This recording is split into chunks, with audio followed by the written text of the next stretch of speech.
Jin Saotome, a kind man who only lived in despair, being betrayed by those he should have been able to trust and left with only himself. Just who is Jin Saotome? Today I'll be speaking about one of the most tragic characters in Gokurakugai.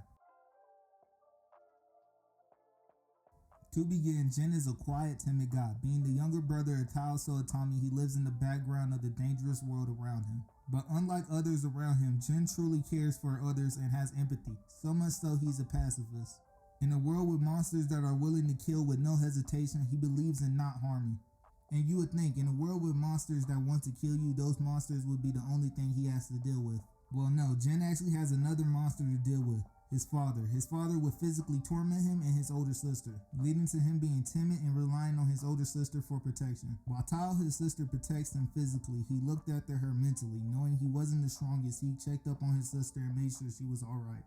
Essentially, Tao was the shield for Jin physically, and Jin was the shield for Tao mentally. While going through this torment from his father, Jin was a hopeful and sensitive kid. A scene that really shows his kindness is when we see him giving Tao a cupcake on her birthday, symbolizing that there is still sweetness in the hell that they are going through. But once his sister Tao turned 15, she was forced into becoming a servant to a beastman to pay off her father's debts. While Tao faced her own demons, Jin was left alone, forced to suffer under his father's attacks. And over time, with Tao gone, he needed protection, and from this need of protection, he manifested someone completely different from himself.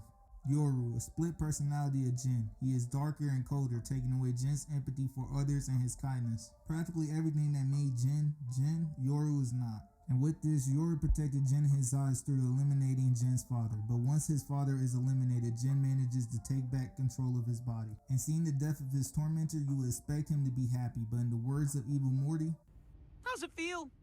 Better? No? Exactly the same? Yeah, it always does. He felt even worse than before, feeling regret to the point he undertakered himself. But instead of being eliminated, he was revived as a Maga, a supernatural being born from intense emotion and trauma. If you want even more information about Magas, I already have a video posted on my channel.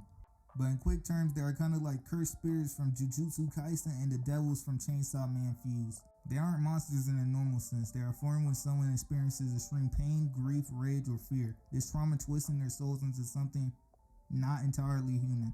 This transformation is where Jin becomes one of the most compelling characters in the series. Because now, he shares a body with Yoru, and like I stated before, Yoru is a violent, cold person created to protect Jin. Yoru is stronger and more ruthless than Jin, through the lack of his empathy and willingness to do whatever it takes to protect Jin. He claims to be Jin's guardian, but he acts like he's a completely separate entity. So much so, if you cannot tell, Yoru goes against Jin's main value in life of being a pacifist. Being a pacifist is one of Jin's most key defining traits. Him being a pacifist is the main reason why he undertaken himself after the elimination of his father. And even though this is such an important factor to Jin, Yoru goes completely against it, not caring about violence to the least amount. He's willing to kill anyone if he needs to or just wants to. And in my opinion, deep inside, this is exactly what Jin wants. Don't get me wrong, Jin does not want to harm others. But Jin does know to actually survive in this world, it takes more than empathy. It takes being ruthless and the willingness to kill. And from his own deep thoughts, Yoru manifested. Now, he might not be the 100% perfect version of himself that Jin wanted, but he represents what Jin subconsciously believed that he needed in life to survive. In other words, Jin and Yoru are two halves of the same coin. One half who endured the trauma and couldn't handle it, and the other who emerged from the trauma and can handle it. We see after Jin's death and revival that Yoru mainly takes control over his body.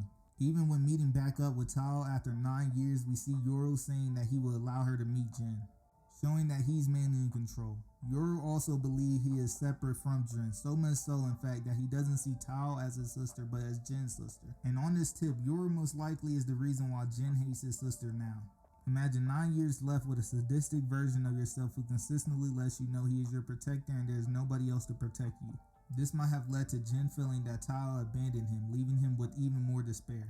So much so, once Jin reunited with Tao, he immediately can't believe why she is by him and mentally breaks down, opening a Maga gate. A boy who wanted peace and to live life, who was abused and felt abandoned and left with only his inner thoughts of ruthlessness. Jin Saotome is not just a character, he's a representation of what happens when natural innocence is broken by trauma. He represents that it can take more than one bad day to turn someone into a villain. A boy who was broken with a monster putting the pieces back together. And with this, that is who Jin Saotome truly is. If you want more videos about Gokurakugai, just like, comment, and subscribe.